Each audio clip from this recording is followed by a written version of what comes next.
Salut à tous, c'est Axelec. Alors je vous avais promis une petite vidéo concernant mon Forza et aujourd'hui c'est ce que je vous propose. Donc cette vidéo ce ne sera pas un test, ce ne sera pas un essai, ça sera plutôt on va dire un avis d'un utilisateur qui arrive à 10 000 km, et d'ailleurs je les ai dépassés, les 10 000 km. Cette version du Forza c'est la version 2017, donc c'est pas la version 2018. Dans cette vidéo, je vais vous donner 2-3 différences aussi qu'il y a avec la version 2018 que je connais. Si vous entendez des petits bruits par terre, c'est parce que je suis dehors. J'ai trouvé un endroit assez sympa pour me poser. Pas trop de monde autour de moi, j'ai pas trop l'air d'un guignol qui parle tout seul, un petit peu quand même.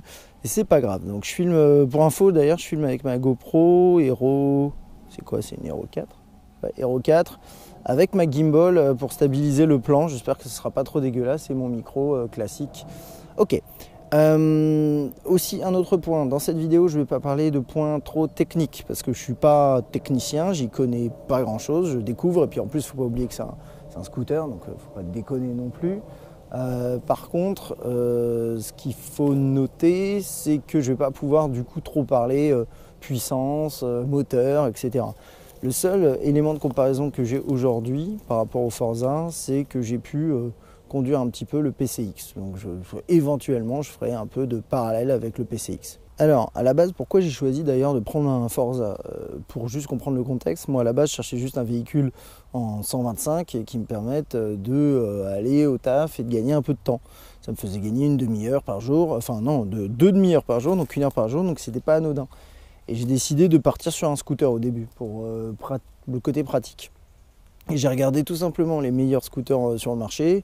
J'ai vu qu'à cette époque-là, c'était le X-Max et le Forza. J'ai regardé les tests et il s'avérait que le Forza était un poil au-dessus, notamment au niveau du confort. Alors moi, j'ai jamais conduit de X-Max, donc je pourrais pas en parler, ce qui aurait été intéressant, ma foi. Mais voilà, c'est tout simplement pour ça que je me suis dirigé là-dessus, il n'y a pas de raison autre que ça. Bon allez, on y va. Alors, on va commencer par plutôt le design, l'aspect vraiment extérieur. Moi, c'est une bécane que je trouvais, c'est un scooter que je trouvais intéressant par rapport au design. Je trouvais qu'il faisait un peu sportif, tout en étant assez gros. Faut reconnaître quand même que le Forza, c'est un petit peu, c'est un 125, un petit peu quand même haut de gamme. Moi, je l'ai payé 5 500, 6 000 balles, un truc comme ça, avec quelques options dont je vous parlerai. Et au final, on a quand même une expérience qui est haut de gamme sur ce scooter par rapport à ce qu'on peut avoir sur un PCX. Je parle par exemple en termes de confort, en termes de puissance, en termes d'options, etc. Et le type de conduite, ça me fait penser, avec ce carénage et également vous voyez les rétros qui sont intégrés dans le carénage, ça fait penser à certaines motos un peu GT entre guillemets, vous voyez ce que je veux dire. Donc j'ai trouvé ça plutôt intéressant.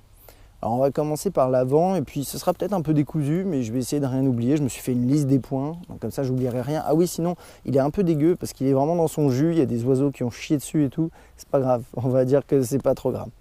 Je vais commencer, pourquoi pas par les rétros. Alors les rétros, c'est des rétros qui sont intégrés dans le carénage, que vous voyez bien ici, qui permettent d'être ajustés comme ça, directement en bas ou en haut pour prendre moins de place. Moi je trouve ça extrêmement pratique. C'est assez bien foutu, c'est un truc que j'utilise très régulièrement, quasiment quotidiennement pour tout simplement me faufiler un peu mieux en interfile.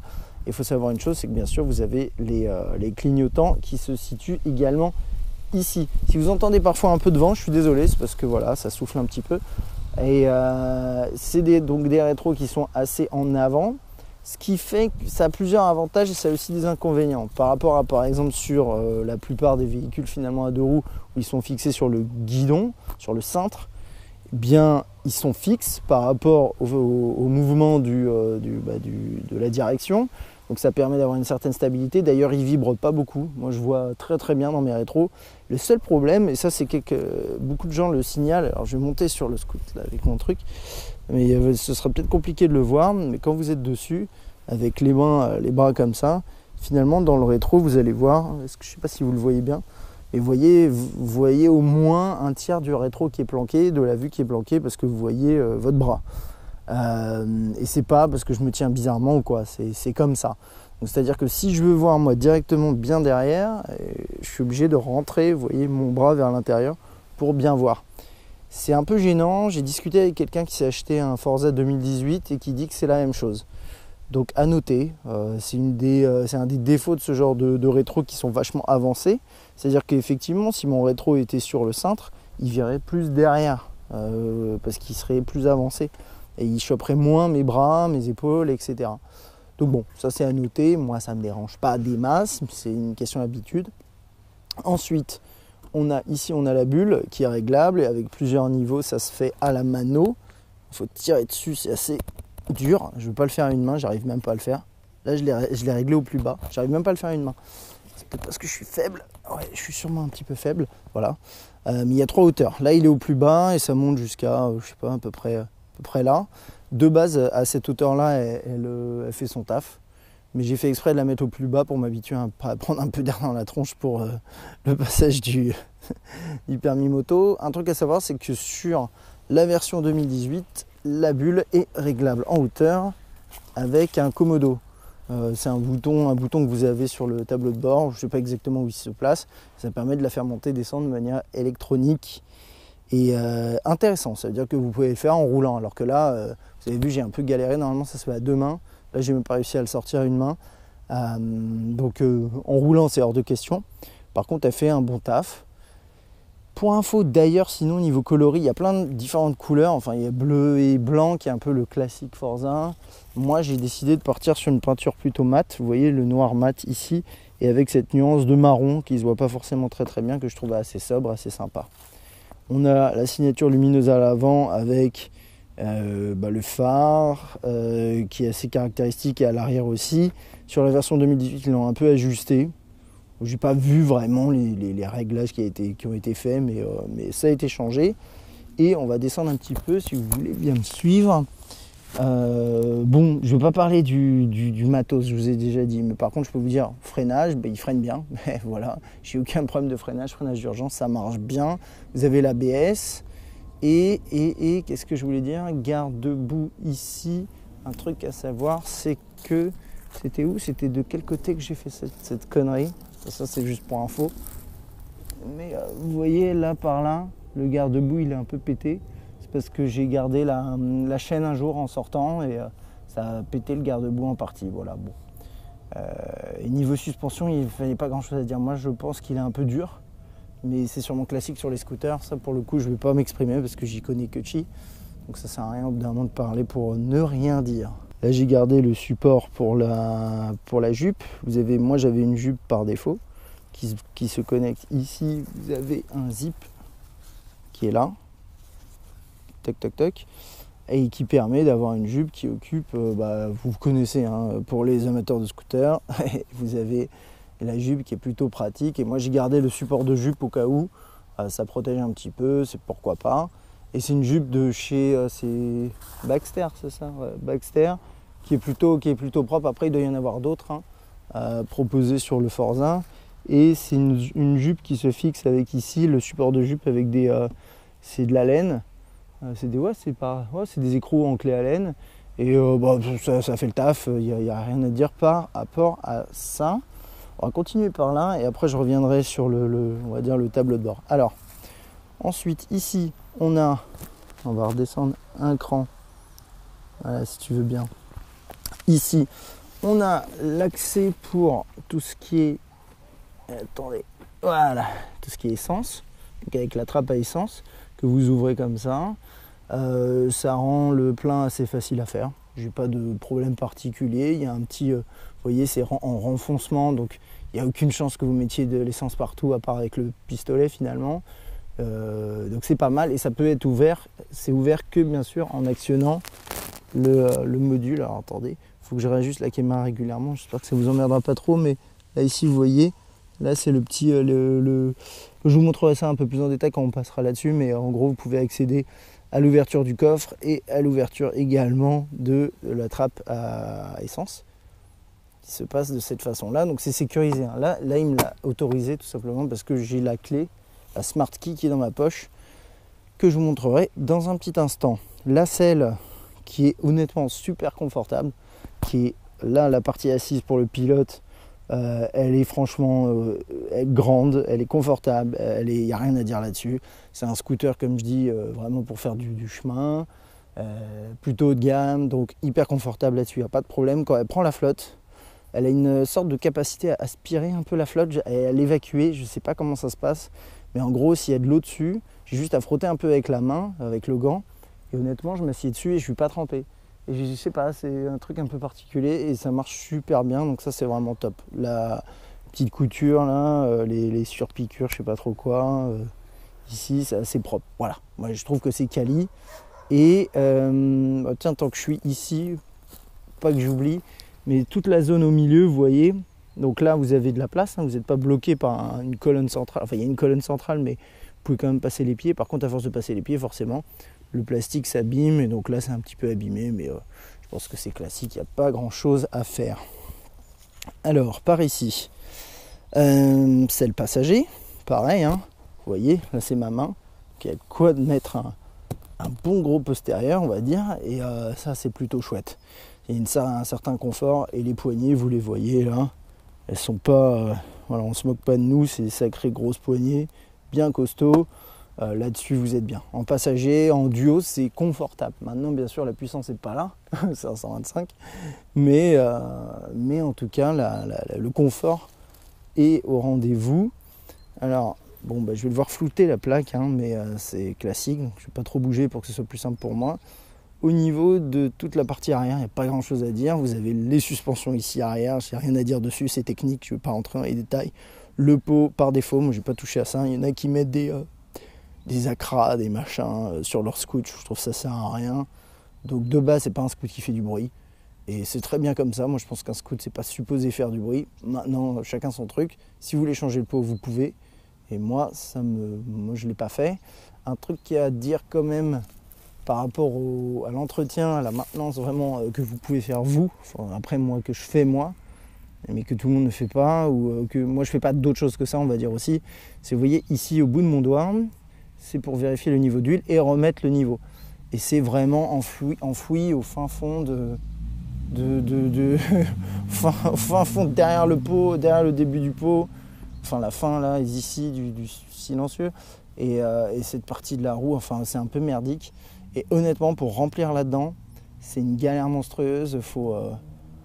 Je sais, j'ai toujours pas trouvé de technique qui permette d'en pas en foutre un petit peu sur le trottoir, et ça me casse royalement les couilles. Donc très honnêtement là-dessus, je ne sais pas quoi faire. Je pense qu'il doit y exister des entonnoirs avec des tiges super longues qui rentrent là-dedans et fines en plus, parce qu'il faut qu'elles soient fines. Je trouve ça un peu dommage. Bon, à noter, voilà, le niveau se fait ici. Et là, vous avez les cale-pieds pour le passager, qui sont propres, costauds, il n'y a rien à dire. Ça marche bien. Et si vous oubliez de les refermer, vous défoncez bien violemment, ça m'est arrivé. À l'arrière, il ressemble à ça, le petit loulou. Voilà, on va se mettre comme ça, non? Comme ça, j'ai dit. Signature lumineuse, bah attendez, on va pas déconner. Hein. Signature lumineuse. Qu'il va falloir voir comme ça. Voilà, vous voyez, si vous voyez cette espèce de M de dos, c'est que c'est un Forza. Voilà, si vous voyez ce que je veux dire. Les deux clignots sur les côtés, pas grand chose à dire. À noter que sur la version 2018, ça c'est à LED. Apparemment, ça n'est pas là. Je suis mauvais là-dedans, je ne saurais pas vous dire. Mais ça permet d'avoir une moindre consommation également. On passe de l'autre côté. Qu'est-ce qu'il y a à dire de plus? La mention ESP ici, qui est ESP plus ABS bien sûr. On a une béquille centrale qui est juste là, pouf, qui se met super facilement, et une béquille latérale qui est juste là. Je ne vais pas pouvoir vraiment... Bon, je ne vais pas la mettre là, ça n'a aucun intérêt. Moi, je trouve que quand il est sur la béquille latérale, je sais pas, c'est bizarrement géré. J'ai toujours l'impression qu'il va se péter la gueule, donc je ne l'utilise pas. Mais vous avez les deux possibilités. Bien entendu, quand vous sortez la béquille latérale, le moteur s'éteint. Si vous mettez la centrale, vous pouvez démarrer comme ça. C'est assez classique. Le deuxième repose-pied est ici en dessous. Que dire de plus? Non, je t'ai dit, tu restes en bas. Voilà, merci Loulou. Là, il n'y a pas beaucoup de lumière, mais bon, je pense que vous voyez bien. Vous pouvez poser vos pieds de deux façons, à plat ici, ou, ce que moi j'ai pris l'habitude de faire, parce que bah, sur les scouts, ça passe assez bien. Ici, là au fond, vous mettez vos pieds, vous avez assez de place. Moi, je suis pas très grand, je fais 1m72 et honnêtement, je suis super confortable. Il n'y a aucun problème de confort par rapport à ça. Bon, on passe ici au niveau du tableau de bord. Alors, il y a pas mal de choses à voir. Il y a des choses que j'ai aussi qui sont des options que vous n'aurez peut-être pas forcément. D'ailleurs, par rapport au prix, moi, j'en parlerai pas vraiment. Je vous ai dit combien je l'ai payé à peu près, mais grosso modo, comme c'est une version 2017, de toute façon, il n'y a pas de neuves qui sont dispo, il me semble. Peut-être que si, éventuellement, mais vous acheterez de l'occasion, donc le prix que je vais vous donner n'aura aucun intérêt. Mais on va regarder un petit peu tout ce qu'il y a. Il y a des choses que je vais difficilement pouvoir vous montrer à cause de la protection ici. Et si vous voulez, là-dedans, ça c'est trop chiant là. Pour vous montrer ça, ça va être galère. Mais à l'intérieur ici, alors attendez, est-ce que je peux pas? Ouais, non, ça va être chaud. Je peux pas avec la cam. Ou si je descends, je vais vous montrer ça. Ouais, bon, pas ouf. En contre-jour, c'est nickel. Je suis désolé. Mais là-dedans. Là, il y a un compartiment qu'ils appellent une boîte à gants dans lequel vous avez un 12 volts et un USB, il me semble. Je dis il me semble parce que je ne l'utilise absolument pas. Et de l'autre côté, vous avez absolument que dalle. Et ça sonne creux, c'est bien du bon gros plastique. Alors, moi, au milieu, là, moi j'ai demandé à installer le support mobile qui est plutôt pas mal, qui s'ouvre comme ça. Vous pouvez mettre votre smartphone entre les deux attaches là, qui sont assez fragiles, j'en ai pété une à moitié d'ailleurs, mais bon, ça n'empêche pas de fonctionner, enfin pour l'instant, voilà. Et j'ai pu faire installer un câble de chargement qui est ici en micro USB, donc c'est plus compatible avec mon nouveau smartphone, et je crois pas pouvoir le changer moi-même, il faudrait que je demande à Honda de le faire, parce que ça va être à dévisser, à brancher ensuite à la batterie, donc je l'ai pas fait, mais c'est quelque chose qui est envisageable, et ça c'est très bien parce que vous mettez votre smartphone là, vous fermez ça, c'est vraiment sécure. Le seul problème, c'est qu'il faut régler la luminosité au max parce que sinon vous voyez que dalle à travers ça. Mais c'est super bien intégré, ça bouge pas. Moi je suis plutôt pour, surtout que regardez sur un scooter comme celui-là avec un carénage au niveau du cintre, vous pouvez quasiment rien attacher. Je vois même pas où j'aurais pu me foutre mon attache de smartphone. Donc par rapport à ça, c'est aussi une question de choix, hein. J'avais pas le choix, tout simplement. Mais ça fait plutôt le taf. Par contre, bien sûr, l'écran, là, ici, il devient plus tactile. Hein. Je ne peux plus toucher à l'écran. Ça, c'est à noter. On a les deux niveaux ici. Et ensuite, du côté gauche, on a plein phare normal. Hein. Le klaxon, que je ne vais pas activer parce que je ne veux pas faire chier les voisins.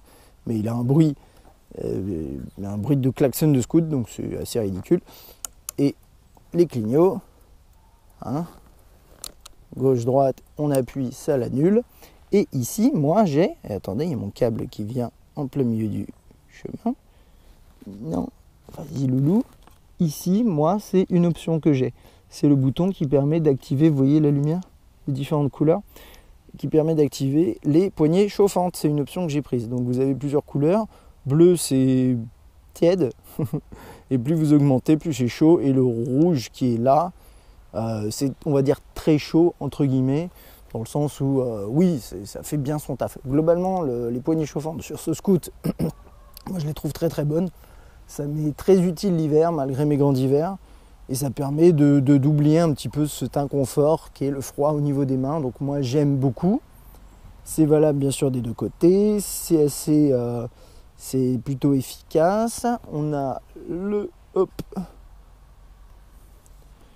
on a ici le premier frein arrière et le frein avant à droite. Pour démarrer le scoot, il faut bien actionner le frein arrière. Il faut que ça fasse ce petit clic là qu'on entend, que vous n'entendez pas à mon avis. Mais il faut vraiment le faire à fond. Au début, j'avais du mal à démarrer le scoot à cause de ça, parce que j'étais un peu un blaireau. Et sur le côté, ça c'est intéressant quand même, il y a des protections au niveau des embouts là. Et ça permet, moi ça m'arrive de frotter un peu contre le mur quand je gare le scoot, bah, au moins ici, il n'y a pas de problème. Ça passe plutôt bien. On a des poignées de frein qui sont plutôt grandes, que vous pouvez attraper de différents endroits. Moi j'ai l'habitude de freiner à 2 doigts, qui est à peu près ici. Et franchement ça fait le taf, mais c'est vrai que quand je commence à passer à 3 doigts et tout, là je commence à avoir un bon... il y a plus de puissance et ça se ressent et c'est plutôt agréable, on va dire.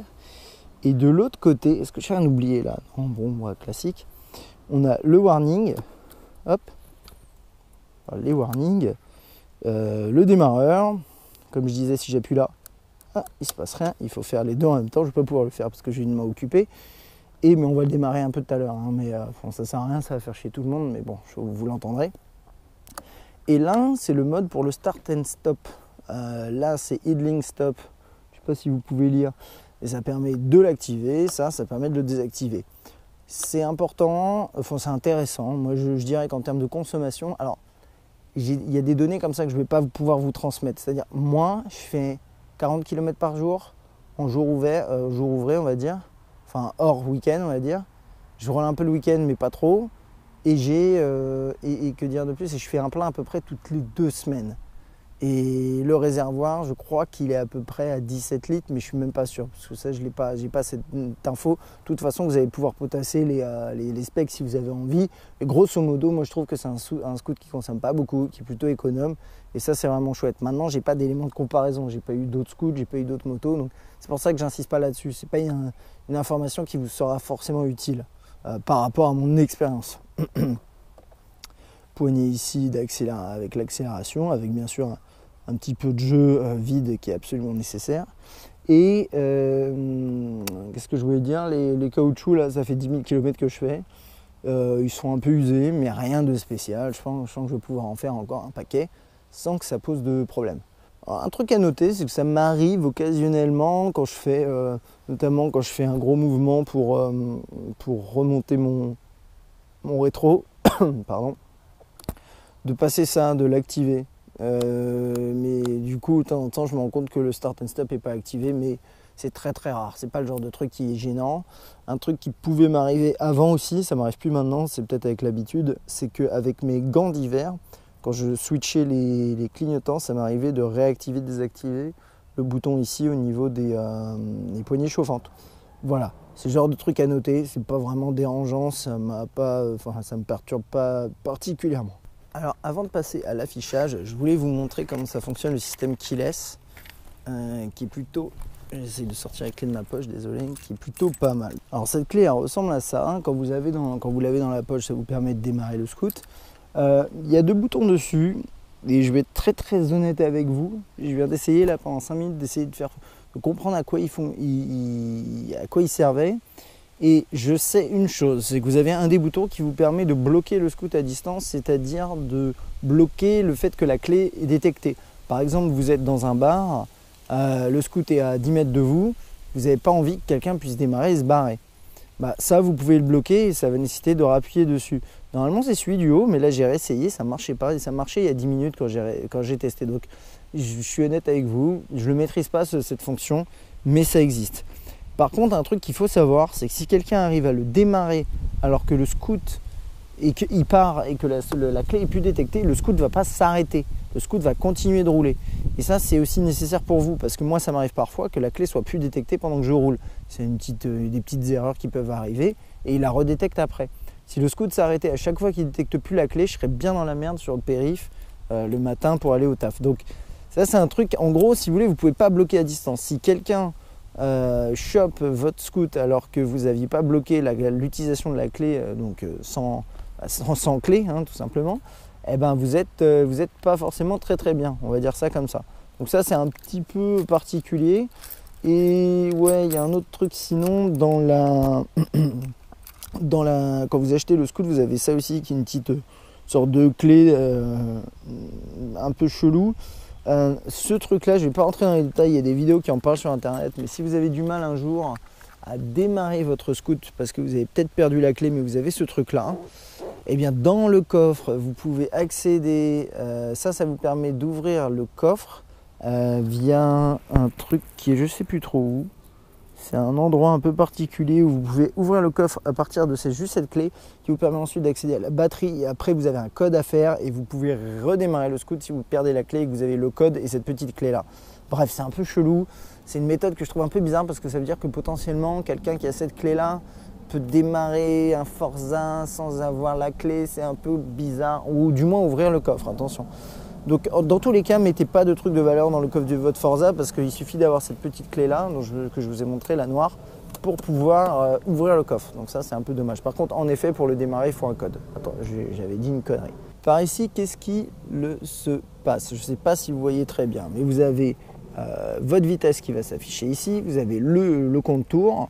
Le compte tour qui va jusqu'à 12 000. Dans les faits, moi, je rupte à 11 000 à peu près. Et je suis à environ 120-125. Si je suis en pente, je suis déjà monté à 130. Voilà. Et il le supporte absolument bien. C'est juste pas recommandé quand même sur un scooter 125. Là, vous avez l'heure qui s'affiche en mode à l'américaine, à l'anglaise, vous voyez. Là, il y a écrit 3h13, il n'y a pas écrit 15h, ça ne passe pas. Là, vous avez les kilomètres parcourus, l'ensemble. La jauge d'essence qui est plutôt précise, même si elle a tendance à descendre un peu plus rapidement au début, il me semble. Bon, ça c'est peut-être un peu classique. Et la température ici sur la droite. Vous avez l'indicateur ABS qui est activé ici. C'est normal parce que j'ai pas démarré. Et quand je démarre, vous avez parfois la clé qui va flasher là au début en tout cas. Et normalement ça s'éteint au bout d'un moment. Et si j'active les pleins phares, ça doit normalement s'afficher quelque part. Voilà. La petite icône bleue que je viens de désactiver. Puis c'est à peu près tout ce qu'il y a à dire là-dessus. Ensuite, après, on va réactiver ça. Voilà. Vous avez ici les petites icônes pour faire un reset des trips, des différents trips, changer l'heure, etc. Enfin, les petits boutons ici. Je ne vais pas m'éterniser là-dessus, c'est pas très intéressant. Allez, si on passait au stockage, donc le coffre. Le coffre, pour l'activer, il ne faut plus être en mode comme ça où vous avez les compteurs affichés. Il faut tourner le bouton, alors que vous ne voyez pas bien, c'est ce bouton-là que vous ne voyez pas. Et hop, on va ouvrir le coffre. Alors, on appuie vers le bas et on accède au stockage, qui est plutôt grand. Donc vous le voyez, hein, là, c'est avec ce système-là. Là, il indique quoi d'ailleurs quand il fait ça? Parce qu'il n'y a pas de système d'antivol, c'est-à-dire que si quelqu'un vous enlève votre scoot, vous le soulève, il ne va pas s'activer, il ne va pas sonner ou quoi que ce soit. Donc je ne sais pas en fait ce qu'il indique quand il flash de cette manière-là, bon, peu importe. On a le coffre ici qui est vraiment spacieux, c'est une des forces de ce scooter à mon avis. Ça se voit pas là parce que j'en ai pas deux, mais il y a mon casque ici, un deuxième là. Vous pouvez mettre deux casques de type intégral, l'un face à l'autre en fait, et vraiment l'un à côté, enfin en face de l'autre. Vous pouvez en foutre deux et mettre des choses au milieu. Donc type un antivol, ce genre de choses. Donc c'est plutôt cool. À savoir que sur le 2018, vous avez 11% d'espace en plus de stockage et ça monte jusqu'à 100 litres. Donc sur le 2018 est encore plus grand. Et vous avez, alors moi je l'ai installé ici, vous avez une cloison de séparation que vous pouvez mettre là ou derrière ici pour avoir un petit espace de stockage là. J'ai mes petites notices qui sont là, vous avez également une sorte de kit avec différents outils qui est proposé de base, que j'utilise pour une seule raison et qui est un peu relou en fait, je vais vous l'expliquer. C'est qu'en gros sur ce scoot, ça m'arrive assez fréquemment. Allez, voilà, que le système de fixation, enfin de fermeture du coffre se bloque, c'est-à-dire que je le ferme comme ça, et au lieu de de se fermer tout simplement, il se bloque, comme si en fait le système là se verrouillait, alors que la tige de fermeture qui est juste là-dedans n'était pas rentrée. Donc en fait c'est comme s'il était fermé, sauf qu'il n'est pas fermé, vous voyez ce que je veux dire? Donc après ça tape et ça sert à rien. Donc en fait je prends le petit tournevis qu'ils ont fourni et je dois ouvrir le système là moi-même à la main, c'est pas compliqué. Et j'en ai parlé à Honda et ils m'ont dit non, c'est pas un truc classique chez les Forza, donc écoutez, ok. En tout cas moi ça m'arrive. Ah oui, et sinon ici vous voyez là les petites, là j'en ai oublié, j'en ai perdu un cache, mais ça c'est des systèmes pour pouvoir mettre un porte top case ou ce genre de choses à l'arrière. Donc coffre plutôt imposant, ça c'est plutôt sympa. Et la batterie elle est au fond par là-bas, je ne vais pas aller la chercher, ça sert à rien en l'occurrence pour cette vidéo. Mais normalement vous activez par là-bas, vous ouvrez tout et c'est en dessous là. C'est là-dedans. Alors moi vous voyez, j'ai un pantalon de pluie, j'ai ma chaîne, j'ai un kawaii, je trimballe ma vie en fait dans mon scoot. Et honnêtement c'est super confortable quand même de pouvoir mettre autant de choses. Bon, que dire de plus? J'étais en train de regarder s'il y avait des choses que j'avais oubliées. Je crois que pour le liquide de refroidissement, il y a un niveau à faire par en dessous. Là, j'ai un collègue qui en a un, Forza, et qui a dû le faire récemment, qui m'expliquait que c'était galère. Regardez la notice si ça vous intéresse. Moi, je fais les entretiens chez Honda et basta, quoi. Il n'y a pas à me prendre la tête par rapport à ça. J'aurai le temps de me prendre la tête quand je serai à moto, mais pour l'instant, pas grand chose à dire. Il est fiable, j'ai jamais eu vraiment de problème avec. Il est plutôt, moi je trouve qu'il a plutôt de la gueule. Par rapport au PCX que j'ai essayé également, il est un peu moins nerveux en tant que tel, c'est-à-dire que il est un peu plus mou, mais par contre il accélère mieux, il a une vitesse de pointe supérieure, une meilleure stabilité, un meilleur confort. Enfin, je veux dire, voilà, c'est pas pour rien qu'il coûte pas du tout le même prix, donc voilà. Et par rapport à ça, c'est pas mal. Par rapport au X-Max, je sais pas. Donc si vous avez un X-Max, n'hésitez pas à laisser un commentaire pour me dire ce que vous pensez du X-Max éventuellement, ça peut être intéressant.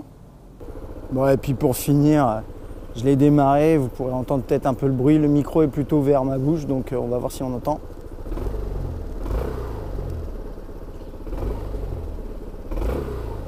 Bon, pas très intéressant sur un scooter de faire ça, mais voilà, au moins vous entendrez un petit peu le bruit. Ok, donc ce sera à peu près tout pour, on va dire, mon avis, mes premières impressions, ma présentation généralement, globalement sur ce Forza 2017. Donc rappel, hein, c'est la version 2017, n'oubliez pas. Il y a pas mal de points en commun avec le 2018, mais c'est pas exactement la même chose non plus. Si vous avez des questions, n'hésitez pas. Si j'ai oublié des points, n'hésitez pas à me laisser un commentaire. Je vais essayer de rien oublier.